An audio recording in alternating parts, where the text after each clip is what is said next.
ಕಿರಿಯ ಮಗ ರಮೇಶ ಓದಿ ವಿದ್ಯಾವಂತನಾಗಲಿ ಎಂದು ಹಾಡಿ ಹಾರೈಸುತ್ತಿದೆಯಲ್ಲ, ಈಗ ನಿನಗೆ ತಕ್ಕ ಮಗನಾಗಿ ಮನೆಗೆ ಮಡದಿಯನ್ನು ಕರೆದುಕೊಂಡು ಬಂದಿದ್ದಾನೆ ತಾಯಿ. ನೀನೇ ಆಶೀರ್ವಾದಿಸು ತಾಯಿ, ಅವನಿಗೆ ಒಳ್ಳೆಯದಾಗಲಿ ಎಂದು.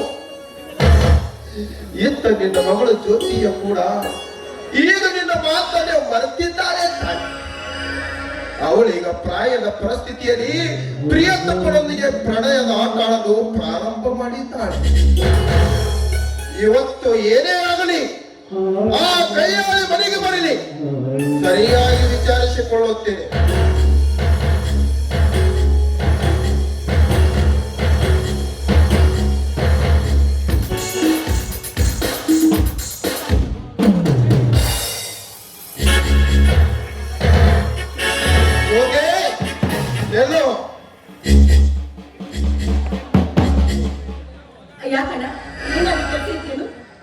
ಆ ಮಹತ್ವದ ಕೆಲಸವಿದೆ. ಯಾಕಂದ್ರೆ ನನ್ನ ತಂಗಿ ತುಂಬಾ ಜಾಡೆ, ಬುದ್ಧಿವಂತೆ, ಶೀಲವಂತೆ ಅಂತ ನಾನು ನಂಬಿದೆ. ನೋಡು, ಅದಕ್ಕೆ ತಕ್ಕ ಉಪಕಾರವನ್ನು ಮಾಡಿಬಿಟ್ಟಿದ್ಯಾ ನೀನು. ಏನೇನು ಮಾತಾಡ್ತಿದ್ಯಾ?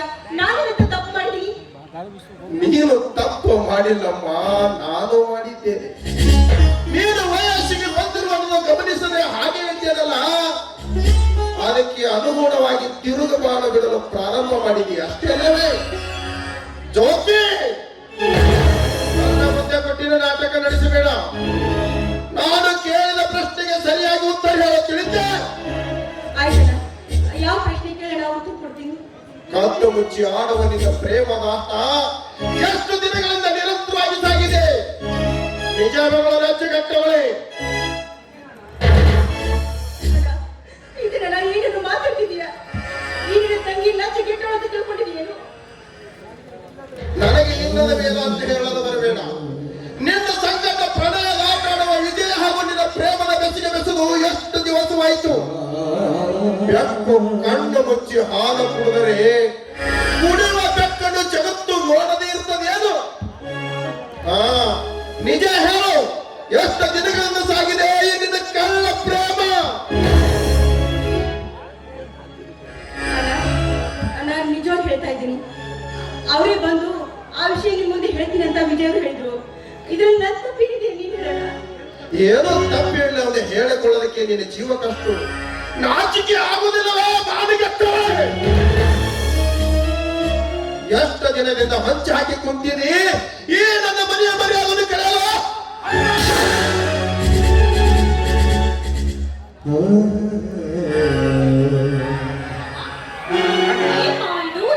ಏನಿಲ್ಲ ನೀನು ಮಾಡುವ ಕೆಲಸ. ವಯಸ್ಸು ಬಂದು ತಂಗಿ ಮೇಲೆ ಈ ರೀತಿ ಕೈ ಮಾಡುವ ಶುದ್ಧ ತಪ್ಪಲ್ಲವೇ? ಜ್ಯೋತಿ ಕೆನ್ನಿಗೆ ಹೊಡೆಯಲು ಅವಳು ಏನಂತ ತಪ್ಪು ಮಾಡಿದ್ದಾಳೆ? ಓ ಪಾತಮ್ಮ, ಈ ಪ್ರಶ್ನೆಗೆ ಉತ್ತರ ಅಲ್ಲಿ ನಿಂತಿದ್ದಾಳಲ್ಲ ಅವಳನ್ನು ಕೇಳಲು ಸರಿಯಾಗಿ ಉತ್ತರವನ್ನು ಹೇಳ್ತಾಳೆ. ಅಲ್ಲ ಮಾವ, ಮನೆಗೆ ಹಿರಿಯರಾದ ನೀವೇ ಈ ರೀತಿ ಜಗಳ ಮಾಡಿದ್ರೆ ಹೇಗೆ? ಅದೇನಾಯ್ತು ಅಂತ ಬಿಡಿಸಿ ಹೇಳಬಾರ್ದೆ? ನೋಡಮ್ಮ ರಾಧ, ಇವಳು ವಾರದ ಕೆಲಸ ಮಾಡಿ ಮನೆಗೆ ಬಂದಿದ್ದಾಳೆ. ಇದೇ ಊರಿನ ಧನಿಕ ಧರ್ಮರಾಜನ ಮಗ ವಿಜಯನೊಂದಿಗೆ ಕದ್ದು ಮುಚ್ಚಿ ಆದ ಪ್ರೇಮದ ಆಟ ಆಡಲು ಹತ್ತಿದ್ದಾಳೆ. ಕೇಳಿದ್ರೆ ಧೈರ್ಯವಾಗಿ ಹೇಳ್ತಾಳೆ ಹೌದು ಅಂತ.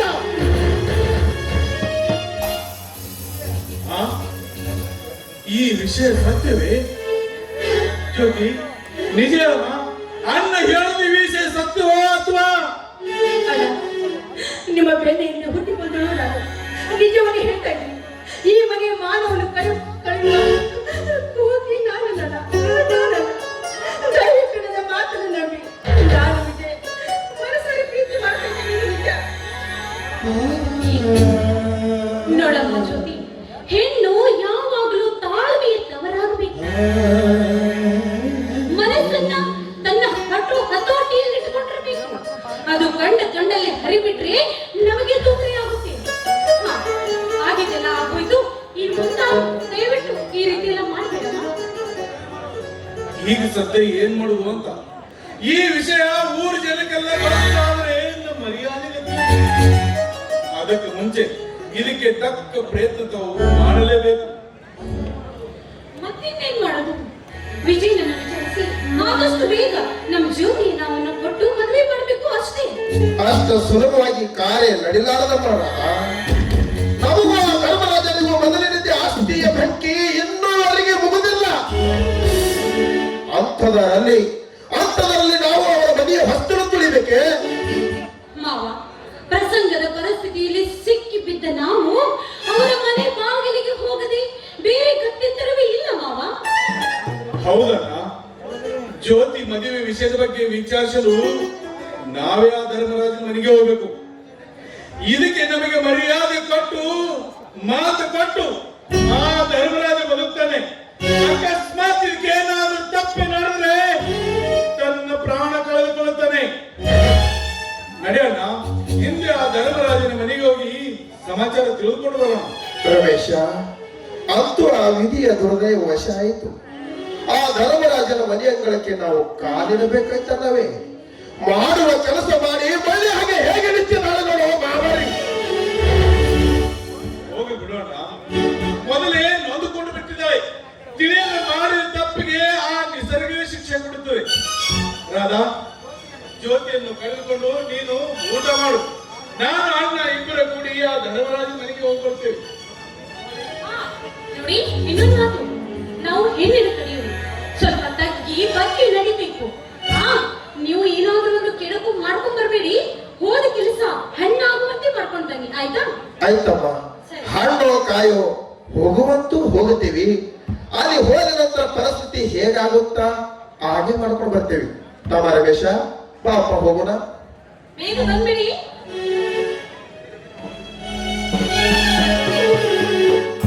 ಜ್ಯೋತಿ, ನಡೆಯಮ್ಮ ಒಳಗೆ. ಏನಮ್ಮ ನೋಡ್ತಾ ಇದೀಯಾ?